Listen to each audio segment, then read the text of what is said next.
o tema Aconteceu na Casa Espírita. Baseado no livro com esse título, Psicografia do Médium Emanuel Cristiano, da cidade de São Paulo, Campinas, São Paulo, que foi psicografado no ano de 2000. Então, o mês de janeiro, faz 20 anos de psicografia desse livro.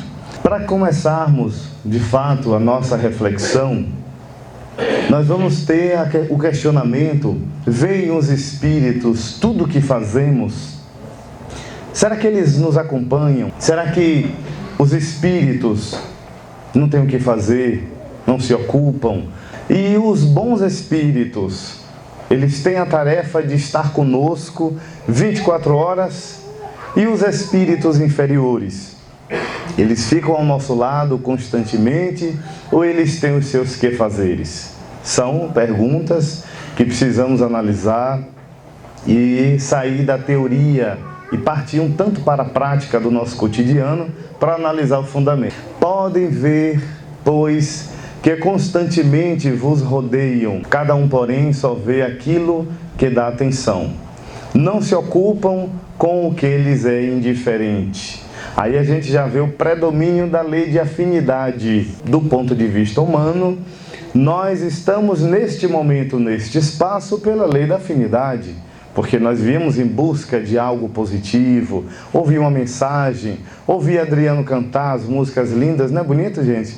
Ouvir Charles e Natália, ouvir a dirigente dar uma boa noite assim, cheia de alegria. Que moça linda, cheia de vitalidade, né? Então, pela lei de afinidade é que nós estamos aqui. Poderíamos estar afins de outras atividades.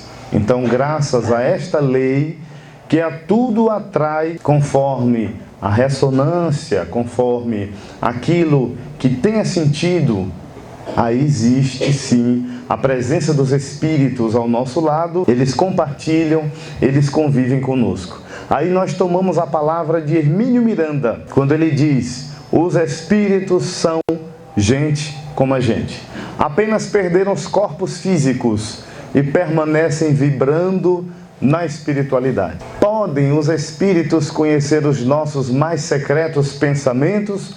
Sim, muitas vezes chegam a conhecer o que desejamos ocultar de nós mesmos. Nem atos, nem pensamentos se lhes podem dissimular. Muitas vezes, no painel da psicologia, a criatura tenta esconder de si mesma que nada, eu perdoei a ofensa que eu recebi, mas eu quero que ela passe lá do outro lado do bairro Casebre e eu aqui na Cidade Nova. Mas eu perdoei. Deus tome conta. Recentemente, uma amiga, uma pessoa extremamente religiosa, teve um conflito de trabalho com um colega e ela dividiu comigo esse problema. Eu, pela confiança dela ser uma pessoa extremamente religiosa, eu lhe disse: graças a Deus que você é uma pessoa que compreendeu o estado patológico da pessoa, a conduta, a forma como agiu. Ela disse: com certeza, perdoei, graças a Deus. 3 dias depois ela veio dizer para mim: Deus ouviu as minhas preces, ele caiu de moto e arranhou até a mediunidade. Graças a Deus. Deus é bom, Deus é justo. Então nós fazemos a nossa justiça do nosso ponto de vista humano e ainda inferior. Aí vem Kardec. Impressionante, né? E Kardec diz: quando nós temos maturidade espiritual, nós olhamos a dificuldade do ponto de vista mais alto. Não é assim? Quando a gente está no alto de uma montanha, a gente enxerga melhor as coisas.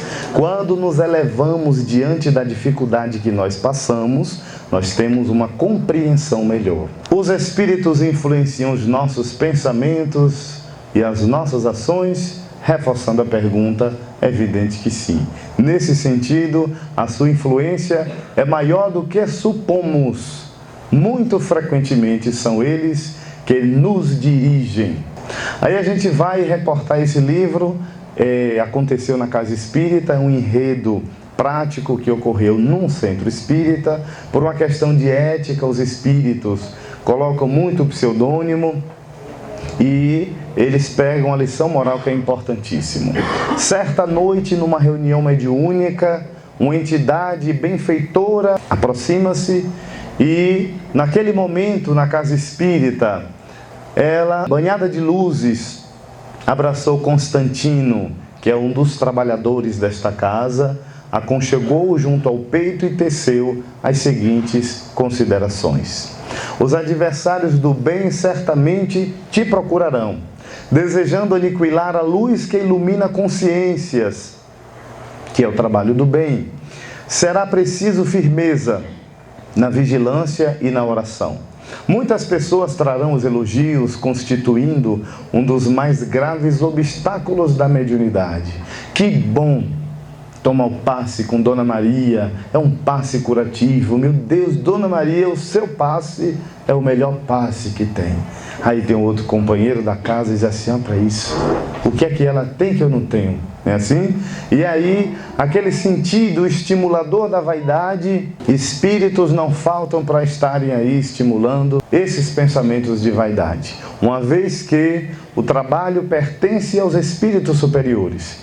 E nós outros trabalhadores do bem, com as nossas vacilações, com os nossos erros e acertos, somos instrumentos dessa tarefa grandiosa. Chico Xavier já dizia: é necessário que nós outros, que abraçamos a proposta de Jesus, façamos o melhor possível para atrapalhar o menos possível a tarefa dos espíritos superiores.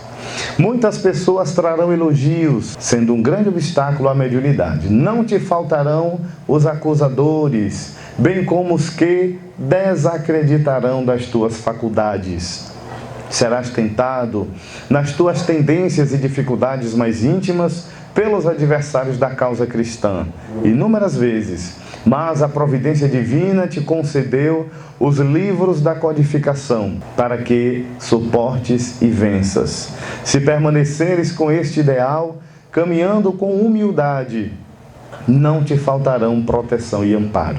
Equivocadamente, muitas vezes, temos a ideia de que os espíritos superiores vivem 24 horas ao nosso lado. A gente respira e dá uma tosse de resfriado, o guia espiritual já está ali dando um passe, porque nós não podemos resfriar. Alguém nos diz uma palavra de injúria, aí o guia espiritual já está ali do nosso lado para fazer a pessoa pagar aquilo que ela nos machucou, porque nós não podemos passar pelas dificuldades.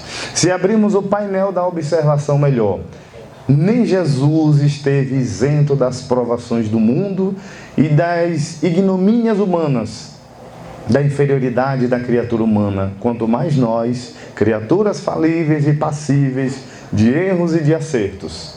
Dentro de todo esse panorama, no mundo espiritual, entramos agora na erraticidade, com o tema infiltração programada. Em estranha cidade no mundo espiritual inferior, congregavam-se espíritos obsessores com as mais perversas intenções. Reunidos na sombria praça, traçavam diretrizes de perseguição e destruição de respeitável instituição espírita.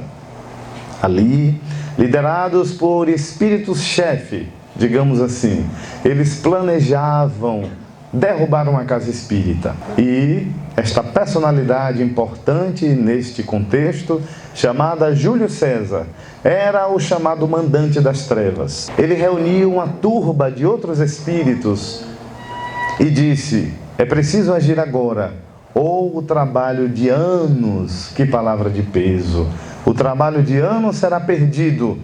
Somente este ano, na casa espírita, 2.500 espíritos foram arrancados de nosso comando, dizia Júlio César.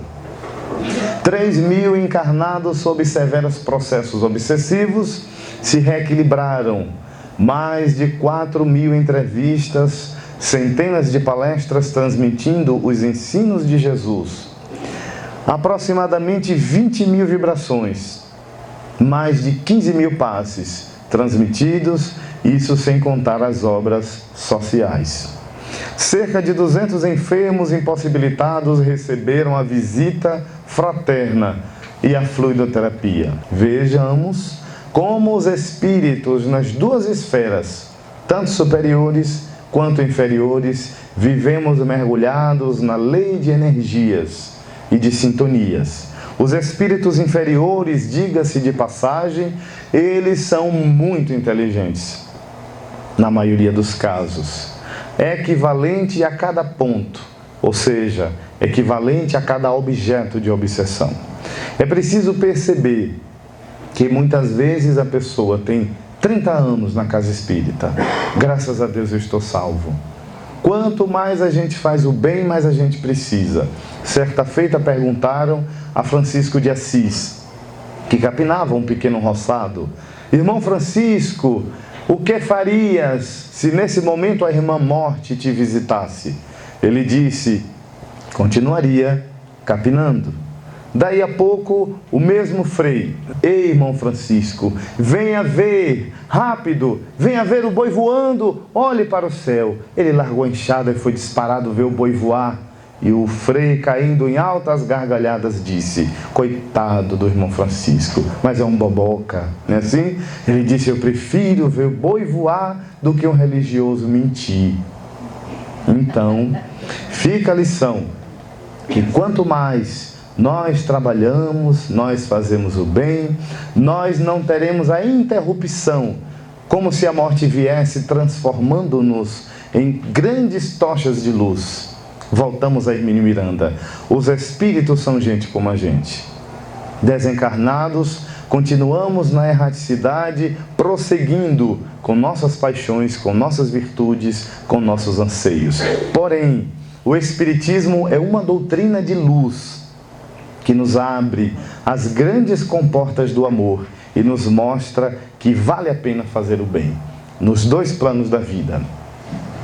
E nesse momento em que este espírito Júlio César programava há muitos anos, e agora chegando no auge da tentativa de derrubar aquela casa espírita, de colocar em conflito os trabalhadores, os companheiros, dizia: nosso trabalho tem certos limites.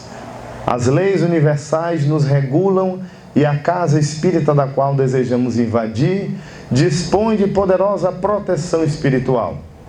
Milhares de espíritos superiores em incessante trabalho do bem, garantindo-lhe extraordinário auxílio. Toda a casa espírita, todo ambiente religioso tem ali presente espíritos protetores que guardam as vibrações através de cúpulas vibratórias aquele ambiente. E quanto mais o ambiente é respeitado, é respeitável, as ideias nobres, cria-se uma força energética que é uma barreira muito difícil de ser rompida. Porque quem faz a casa espírita é o mesmo que quem faz o próprio ambiente familiar. O ambiente familiar é o resultado daqueles que ali vivem e respiram e transpiram as ideias, gerando uma psicosfera. Na casa espírita, sendo o nosso foco de hoje, é o resultado das mentes que ali se organizam, que trabalham e que têm ressonância com a vida espiritual. Para aquela odiosa casa espírita, completava o espírito infeliz. O momento do apocalipse, do acerto de contas, do juízo final e da destruição chegou. Eles próprios se autodestruirão. Abrindo a página da psicologia, os espíritos não vêm para a criatura humana e cria conflitos, senão encontrar brechas psíquicas, emocionais e morais para tanto.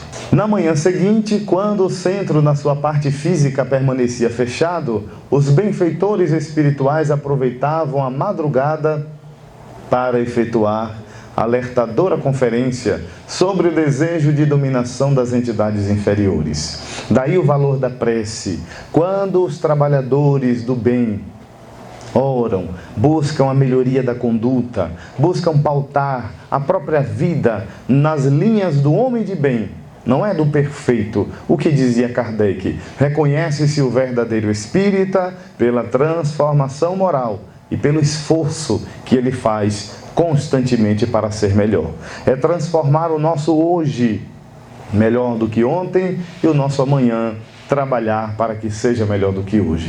Então, dentro desta pauta como nós vivemos em contato com os espíritos, consciente ou inconscientemente, quando saímos do corpo, os benfeitores espirituais aproveitam para conduzir aqueles trabalhadores do bem vigilantes para orientações, para esclarecimentos, para processos de reabilitação energética a fim de se fortalecer. Por isso que bulir com o espírito é coisa séria, não é, dona Elvira? Muito séria. Se você não sabe com o que está fazendo, com o que está mexendo, vá para o livro dos médiuns. Mediunidade é laboratório. Diz Kardec no livro dos médiuns. Laboratório, precisamos conhecer as substâncias para saber as combinações, a fim de que o material não se torne nocivo, prejudicial e prejudique aqueles que não sabem o que está fazendo. Diz o espírito André Luiz, não basta um grupo de pessoas de boa vontade à frente de um paciente que necessita de uma cirurgia. Precisa-se de conhecimento técnico, maturidade, boa vontade e amor pelo que está fazendo. O resultado são as profissões que nós vemos o desempenho no dia a dia. Mexer com o espírito, falando de centro espírita, falando de mediúnica, falando de desobsessão. Tem que ter um preparo. Nada de impossível, porque não são super-homens as pessoas que lidam com essa tarefa. Mas a tarefa em si exige uma preparatória psicológica, um conhecimento de bases da doutrina espírita, da mediunidade, uma religiosidade equivalente, para que a pessoa gere a chamada imunidade psicológica, emocional, espiritual. E aí possa desempenhar um trabalho bom. Dizia um companheiro benfeitor da espiritualidade maior: para os encarnados, será uma extraordinária possibilidade de testemunhar as dificuldades que viriam a passar. Na prática, tudo aquilo que teorizam acerca dos ensinos de Jesus. Que seria do aluno se a escola periodicamente não lhe aplicasse provas? A sabedoria divina, através das suas leis, controla tudo, monitora tudo. E no mundo de provas e expiações é natural que o mal ainda predomine, experimentando constantemente os que aspiram o título de seguidores de Jesus. As provas, as dificuldades são necessárias, muitas vezes, para o amadurecimento da criatura humana. Esta será, dizia o benfeitor, uma batalha que competirá aos encarnados vencerem. Nem tudo os espíritos resolvem, porque nós também somos espíritos encarnados e temos que ter muitas das vezes o desenvolvimento de habilidades para lidar com as pessoas. Nós outros que trabalhamos na casa espírita, que atendemos, que abraçamos as pessoas, que recepcionamos, que interagimos, que dividimos atividades, grupos de estudo, trabalhos mediúnicos, trabalhos doutrinários, tem que ter habilidade para lidar com gente. É como dizia o grupo Manuel Filomeno de Miranda: para ser espírita tem que gostar de gente. Alguém conhece algum espírita que vive isolado, que produz um trabalho maduro e eficiente, isolado no monastério? Não. Numa montanha, onde quer que seja. Tem que gostar de gente, tem que encontrar gente problemática, gente de boa, como dizem os jovens, mas tem que ter habilidade para lidar com o ser humano, porque também, diz André Luiz, se você acha que a pessoa no seu caminho é um prego, meu Deus, que mulher insuportável. Já pensou, seu Reginaldo? Insuportável para o atendimento fraterno, não podia ser mais simpática, mas lamenta, repete. E eu me recordo de uma figura extraordinária na nossa experiência de acolhimento fraterno. Chega uma senhora, lamentava todas as dores. O que é que podemos lhe ser útil, minha senhora? Ah, você vai me ser útil na minha infelicidade. Isso é psicanálise, já derrama o problema em foco. Na minha infelicidade, era a palavra peso para ela. Eu disse: o que a gente pode lhe ajudar? Nós estamos num contexto de lutas e aprendizados. Eu sou a mulher mais infeliz do mundo. A senhora é casada? Sou casada com um monstro de Notre Dame. A senhora tem filhos? Coloquei no mundo uma filha pirracenta. A senhora trabalha? já trabalhei mais de 20 anos. E, no entanto, o dinheiro entrava numa mão e saía pela outra. A senhora se recorda de algum momento feliz? Um momento que a senhora deu um beijo na boca do esposo, quando o conheceu, que abraçou, que foram ver a Lagoa Grande, onde tem jacaré? Ela disse, não tive essas possibilidades. Eu sou a mulher mais infeliz. Então nós fomos, conversamos, explicamos, porque ninguém salva ninguém. A tarefa do atendimento fraterno, que é o acolhimento, há uma diferença. Atender já traz uma proposta de resolver. Acolher, você abraça espiritualmente. Você ouve, você treina a aprender junto com a pessoa. Sem o heroísmo, porque todos nós temos dificuldades. Muitas vezes, a pessoa que faz o acolhimento encontra ali, deparado na sua frente, grandes desafios que passa e que ainda não está resolvido.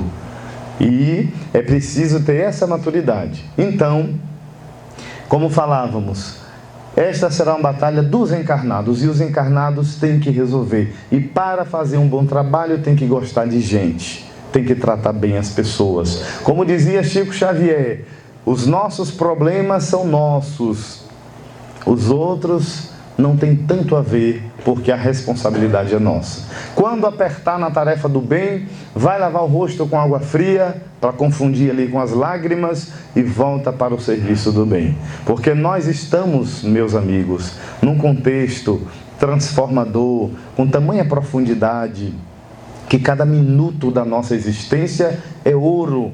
Porque hoje parece que está escassa a gentileza, a bondade, né? Uma pessoa ajuda, que boboca, ela foi ajudar. A mulher tão miserável, ainda foi ajudar ela. Não é. É porque a pessoa tem uma visão mais profunda do espírito. É verdade que neste processo de envolvimento espiritual negativo, muitos se envolverão a ponto de desistir do caminho, reencontrando-o mais tarde quando estiverem amadurecidos pela vida. Muita gente sai da casa espírita, sai. Por N razões, por N razões. Quem está correto? Quem vai responder é Joana de Ângeles. Ela diz que existem 3 verdades na verdade. A minha verdade, que é uma visão das coisas, é um ângulo, um ponto de vista. A verdade do meu próximo, que é uma visão das coisas. E a verdade de Deus, que é a visão global de todas as coisas, quando se tem lógica e quando se vive a expressão de Jesus. Amar o próximo como se ama a si mesmo. Fazer ao outro aquilo que desejamos para nós. Aí está a grande verdade. Então, muitas vezes, indivíduos desistem da tarefa espiritual. Deus me livre, eu não vou lá mais naquela casa espírita, ali tem fofoca, um fala do outro, o médium diz que o outro é feio, e que é assim, que é assado, aí dá um nó, aí a pessoa reclama. Eu tive a felicidade de participar oportunamente de um grupo que não tinha problema, mas tinha confusão que enchia uma tonelada, um balde. Então, tinha alguns companheiros que criavam dificuldades, e um deles dizia-nos, quando estava mal-humorado, ele ia para a reunião de diretoria e disse, eu entro cuspindo bala e saio cuspindo fuzil. Então, hoje eu não estou bem. Nós convivemos durante 7 anos, 10 anos aproximadamente. Todas as vezes, praticamente, ele não estava bem. E aí nós dizíamos, mas fulano, vamos ajudar as pessoas, compreenda um pouco o companheiro do grupo. Para lidar com gente, tem que ter habilidade, tem que respeitar, né, assim, o espaço do outro. Deus que me livre, não, quem quiser que me respeite. Aqui é assim. E aí ele recebia mensagens espirituais dos espíritos que diziam que era para o dirigente tomar vergonha e parar de falar muito. Era para a outra médium agir de tal maneira, usar determinados apetrechos, enfim, entrar dentro de uma ritualística. E aí o tempo foi passando, a coisa foi piorando, o grupo foi desfazendo e cada um foi abandonando e a tarefa foi sendo desistida. Mas acontece, muitas vezes companheiros desistem. É como diz a música Sol de Primavera, muitos se perderam no caminho. É assim, Natália? Outros, os trabalhadores discretos, respeitáveis, desejosos do bem, idealistas, isso é importante saber, que muitas pessoas entram na casa espírita por amor, outras entram pela dor, mas só permanecem através da conscientização. Se nós não entendermos a proposta real do Espiritismo, a gente vai para o centro, que bom, eu vim tomar passe, eu soube que aqui as flores se bolem sozinha, então eu vim aqui ser ajudado. Certo dia estávamos na casa onde participei durante 22 anos e temos enorme gratidão. Chega uma senhora muito aflita, atordoada, eu vim aqui pedir ajuda, eu vim andando, era no bairro Aviário, e ela veio do centro da cidade, mais ou menos, aqui em Feira de Santana, e eu vim buscar ajuda, porque eu soube que este centro tem força. Eu disse, todos têm, minha senhora, desde quando sejam trabalhos do bem. E eu fiquei sabendo que você é um médium que tem uma super força. Eu estava vacinado, eu disse, não, ele não veio hoje. Esse médico que a senhora fala não veio hoje. Ele vai vir amanhã. Não, ele está viajando, não temos o dia que ele vai voltar. Então você mesmo me dá o passe, porque eu trouxe um carro de mão, de batida, de licor, de aguardente, para vender no micareta. Eu gostaria que você desse um passe nas minhas mercadorias, a fim de que as pessoas bebessem e sentissem a presença de Deus. Eu disse, louvado seja Deus.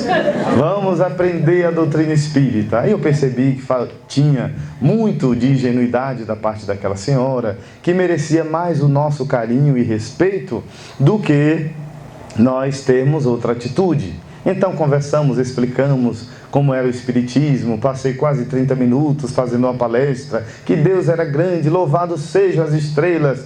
Quando terminou, a senhora está bem? Ela disse, faltou você dar o passe nas batidas. Deixa para outro micareta quando a senhora voltar. Talvez eu não vou estar aqui. Aí esse médium vai estar aí e vai lhe ajudar. Então, muitas vezes, os trabalhadores discretos, respeitáveis e desejosos do bem, idealistas, poderão sentir certo envolvimento num processo de experiência espiritual obsessiva. Todo o grupo recebe a pancada, como se diz. Todos recebem a influência dos espíritos infelizes, que muitas vezes, contrários à proposta do Cristo, querem destruir aquele trabalho. Entretanto, saberão esses trabalhadores fazer brilhar a própria luz, sintonizando com planos superiores, protegendo-se naturalmente da infiltração das sombras, contribuindo para a sobrevivência e continuidade deste centro.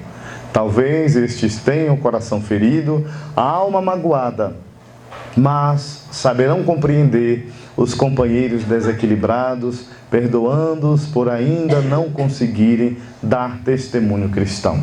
Em referência aos espíritos inferiores, diz Hermínio Miranda, nós não podemos tratá-los como irmãozinhos coitadinhos, também não são monstros.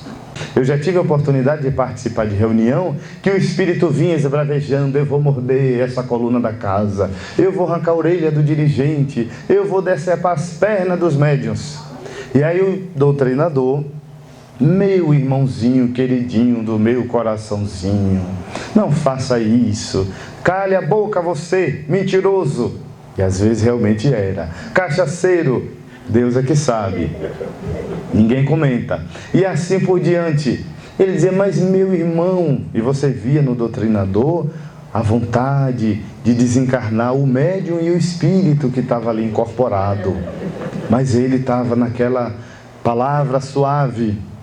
Não. Hermínio Miranda diz, os espíritos são gente como a gente. Se o espírito, ele está rebelde, revoltado, odioso, Deus é que sabe lá a história que o trouxe àquele momento. E a carga de ódio que ele comporta no seu coração. Então é necessário aplicar algo equivalente. A primeira coisa que Hermínio Miranda diz é a atitude do silêncio e do respeito. Deixa o espírito se expressar. O médium, quando tem a educação mediúnica, ele não é o robô silencioso. ele expressa o ódio do espírito, mas o amor que ele se dá à tarefa, existe o controle moral de todo o mecanismo mediúnico. E ali o doutrinador, com palavras amorosas e verdadeiras, como se ele fosse a pessoa que está com todo aquele ódio e gostaria, entra Jesus, né, de ouvir as palavras adequadas. E não tem outra, meus irmãos. Os espíritos não apenas ouvem, mas eles veem a energia que se desprende do peito do doutrinador. Ele sente o halo de influência que predomina sobre ele. Então, muitas vezes, poucas palavras, ouvir com o coração e sentir com o cérebro, como diz Emmanuel, é a chave da doutrinação. E Hermínio Miranda finaliza o livro Diálogo com as Sombras. A última frase: se me fosse pedido o segredo da doutrinação, diria apenas uma palavra: amor. Existe uma personalidade neste centro espírita importante que realizava atendimento fraterno, Márcia Boaventura. E os espíritos identificaram, após dias de observação, isso é interessante, que é uma mulher dedicada ao trabalho espírita, casada com um homem possuidor de densas vibrações, o que nos permitiu aos espíritos a aproximação e a convivência em sua própria residência. A indução obsessiva ao companheiro dela se deu para que ele buscasse meios de ficar contra o espiritismo. Ah, mas eu não vou para o centro porque meu marido não deixa. Ele diz que lá é coisa do diabo e eu não vou. Desde quando haja uma concordância, um diálogo, um apoio dentro de casa e você está idealizado do que você faz, deve fazer o seu trabalho. Cada um tem o livre, e hoje é o dia nacional, se eu não me engano, mundial nacional da livre escolha religiosa. Então as pessoas têm direito de escolher a sua opção religiosa. E a indução obsessiva se deu dessa forma: dificuldades financeiras dentro de casa, acompanhada de grandes queixas, para que ela fosse forçada a não ir mais ao centro espírita. Companheiros da casa que se voltavam contra ela com inveja: quem é ela? Quem é você? Essa frase que muitas vezes soa psiquicamente. É o que Joana de Ângeles chama de guerra mental. Eu, por exemplo, estou na casa, a dirigente chega para mim: você vai deixar a prece para minha amiga fazer. Aí a guerra psíquica: quem é você para me dizer isso? Então são esses detalhes que Joana de Ângeles estudou, que ela chama de guerras mentais, é onde nós temos que observar a nascente do nosso coração, da nossa mente. Desprezando suas contribuições e orientações. Ali o grupo, porque a Márcia, ela dirigia um grupo de acolhedores fraternos e ela, por ser dirigente, orientava, explicava e contribuía com essa equipe, e a equipe começou a ficar contra ela e surgiram problemas de toda ordem. Na intervenção da espiritualidade, os invasores das sombras julgavam-se livres dos protetores espirituais. Achavam eles que estavam com toda a corda. Mas tudo na nossa vida tem a supervisão de Deus. Sentiam-se fortalecidos no desejo de dominar o centro espírita, por permanecerem imantados aos trabalhadores que ofereciam brechas neste ou naquele campo. Quando se preparavam para invadir um grupo de desobsessão, foram barrados pelos guias espirituais. Opa, aqui não. Ali era o ponto da casa onde ocorria o grande socorro espiritual. Por isso que numa casa espírita, enquanto numa palestra, a desobsessão pode estar acontecendo. Porque naquele momento do esclarecimento, os benfeitores espirituais aproveitam para desligar sintonias e energias desagradáveis e trazer uma renovação energética para as pessoas. Quando a gente vai para o centro, e ali a gente aproveita aquela psicosfera, fica em prece, confia no mundo maior, o socorro espiritual chega. E numa reunião categórica de desobsessão, é o laboratório mediúnico onde os espíritos são profundamente socorridos. Desejamos te abraçar, dizia o benfeitor espiritual, falando-te do nosso desejo em compartilhar contigo das alegrias espirituais.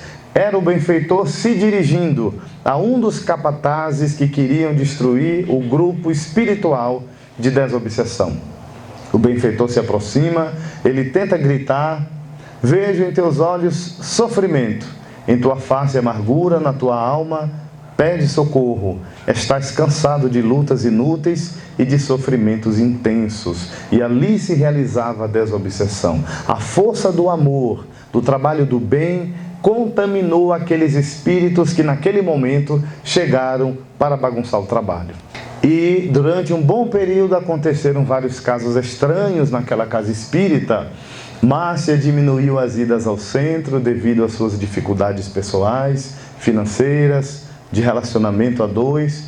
O grupo de fluidoterapia, que eram os passistas, passou a se desentender em quem dava o passe melhor do que quem.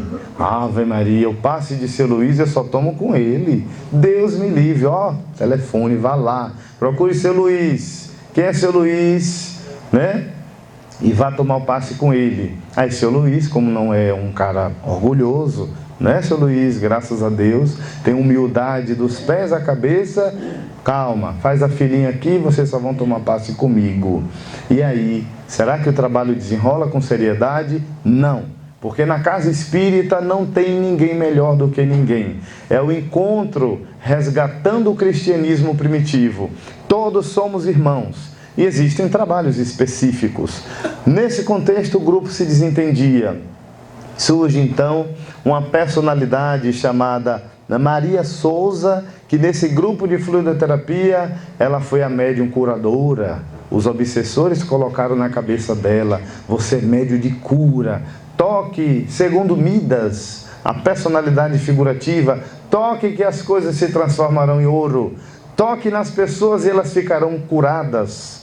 E Jesus já dizia: é necessário a fé do tamanho de um grão de mostarda para poder realizar grandes feitos. Mas no desequilíbrio, Maria de Souza, como Lola, que foi uma personalidade figurativa de uma peça que teve no Boa Nova, essa Maria de Souza, que eu botaria o nome dela de Lola, ela rebanhou um grupo e saiu da casa. Graças a Deus, aqui no Brasil, na Bahia, ninguém briga e vai montar outro lugar, porque não tem problema. Graças a Deus, nós outros religiosos não temos problemas. Poucos, temos muitos. Mas isso não tem uma responsabilidade de quem é quem. A responsabilidade é nossa.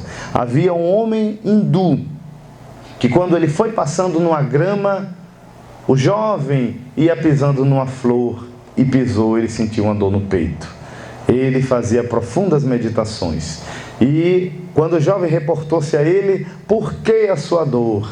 Ele disse: porque nós estamos interligados no universo. Aquilo que acontece com o outro, eu tenho uma parcela de responsabilidade. Então, neste grupo, Amores Estranhos, Soraya Barreto e Sérgio Queiroz, através de um espírito chamado Elvira, surgiu um amor de primeira vista. Ela é a mulher da minha vida. Muitos anos convivendo dentro do centro, eu não vi essa coisa linda. Meu Deus, como eu descobri a mulher de outras vidas.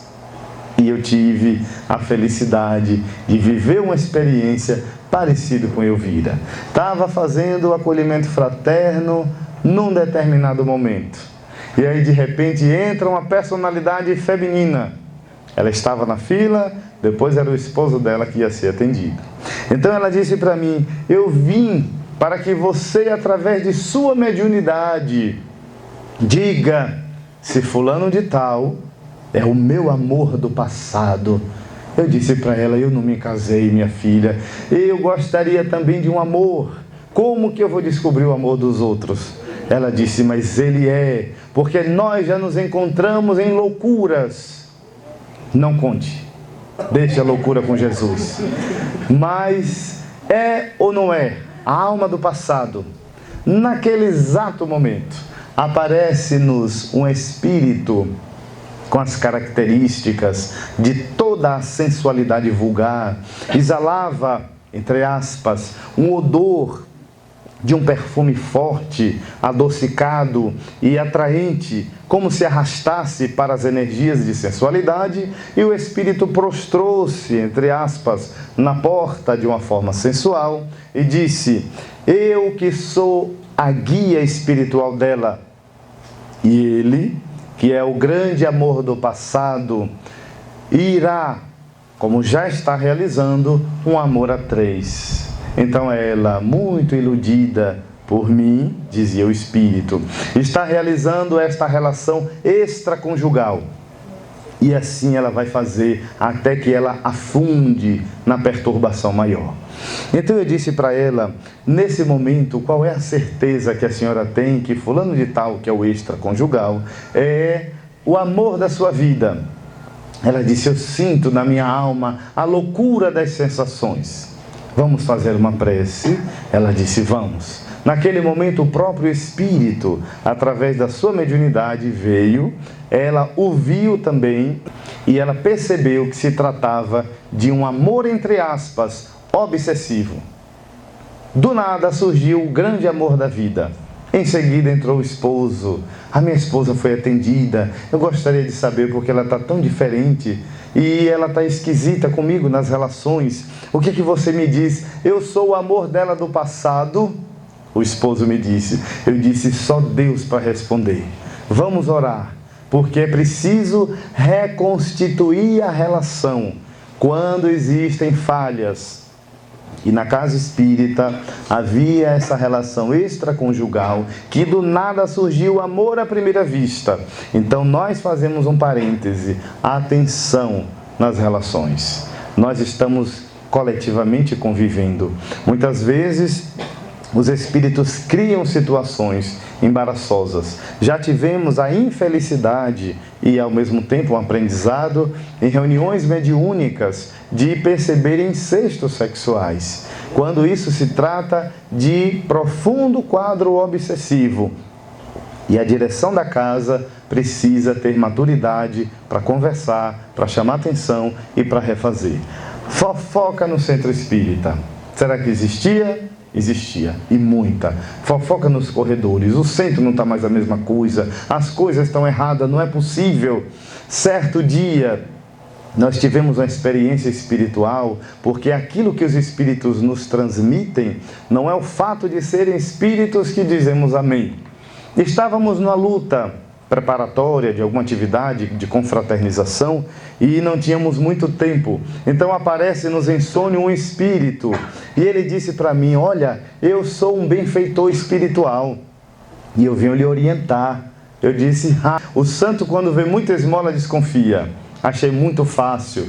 Aí ele disse: você não vê o prédio, o centro, pinte de verde sumo, porque verde sumo vai ficar lindo. As pessoas vão entrar numa floresta, vão ver os índios. Continue. E o espírito: pinte tudo de verde sumo. Tenha certeza que vai ficar lindo e maravilhoso. Como eu sou um espírito bastante evoluído, eu disse: pinte o seu, porque esse não vai ser pintado não. Enquanto a gente puder, as obras de Kardec estarão patentes ali, brilhando dentro da casa espírita. Ele desapareceu e os bons espíritos tomaram conta. Na mesma semana, uma confrade amiga nossa teve exatamente o mesmo sonho. Diga-se de Glei, para pintar o centro de verde sumo. Deus livre e guarde. Então temos que ter atenção. Não é porque foi espírito que disse que a gente vai dar crédito sem passar pelo crivo da razão. Nesses centros, departamentos doutrinários já desenvolviam falhas significativas. A saída de Maria de Souza, de Lola, que levou o grupinho para montar outros trabalhos espirituais. E as reclamações eram o auge daquelas atividades na casa espírita. Tarefeiros espirituais dedicados envolveram de maneira doce e terna vários médiuns, efetuando o sublime intercâmbio entre as duas realidades da vida. Os bons espíritos agem poderosamente. Alguém poderá perguntar: então por que os espíritos permitiram essa dificuldade? Porque foram brechas permitidas pelos encarnados, mas que a espiritualidade maior ampara a partir do momento em que vê os esforços e a dedicação em recomeçar. Já finalizando, à medida que as mensagens foram sendo recebidas, avaliadas com rigor e divulgadas, o ambiente do centro começava a mudar vagarosamente. Somente o trabalho do bem é que faz o fortalecimento das vibrações da casa. E uma mensagem do benfeitor: do mal sempre se pode tirar o bem. O que se poderá extrair desta situação são as provas para todos os estudantes do Espiritismo na grande escola em que se converte o Centro Espírita. Por isso, meus amigos, perseverança. Uma pleiade de entidades celestes garantirá nossa proteção desde que pratiquemos as verdades reveladas por Jesus. Assim, valorizemos as boas atitudes, estudemos e vivamos sempre a mensagem evangélica, evitando com isso as infiltrações indesejadas. Sendo a casa espírita um templo de trabalho e amor, é importante defendê-la da penetração das trevas no campo do nosso ideal. Procuremos seguir confiantes na certeza de que o Senhor nos abençoa. Castro, dirigente da casa, encarnado, chorava sensibilizado, e aquelas palavras firmes e caridosas despertaram-no para a tarefa e encheram-no de ânimo e confiança. Finalizando, Júlio César foi conduzido a uma região espiritual quando ele reuniu 400 espíritos para atacar em última tentativa aquela casa espírita e desce da espiritualidade maior, uma entidade altamente luminosa, que tinha sido o fundador daquele centro espírita há muitos anos passados. E quando assomado à sua frente, tratava-se do genitor, do pai biológico de Júlio César. E então desmorona-se todo o motivo. O pai dedicou-se ao centro espírita e Júlio César disse-lhe estas palavras: durante tantos anos eu sentia sua falta como meu pai, e você se dedicava ao centro espírita, aos pobres, às pessoas carentes, e não cuidava de mim como seu filho. E no mundo espiritual eu me revoltei e tenho ódio do centro espírita. Mas hoje, tomado pelo amor do seu pai em espírito, ele fora abraçado e compreendeu que se tratava de um grande comportamento egoísta da sua parte. E desmorona-se ali toda uma façanha do mundo espiritual inferior. E somente o amor verdadeiro é capaz de transformar a nossa vida. Finalizamos com estas poucas imagens, que esta é a história de um médium que pediu aos benfeitores espirituais, depois de desencarnado, para voltar à Terra e ver como é o panorama espiritual de um centro espírita. O centro espírita, já no ambiente espírita, a preparação antes da palestra, os espíritos, todos aqui são desencarnados. Isso é do projeto Imagem e é do livro Ceareiros do Bem.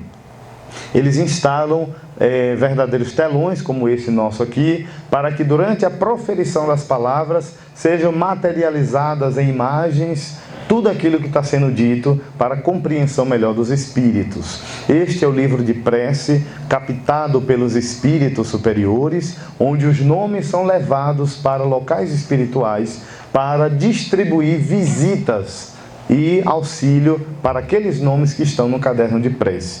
Por isso que nesta lógica é muito importante que uma casa espírita tenha esse livro e de fato ore pelas pessoas que buscam ajuda.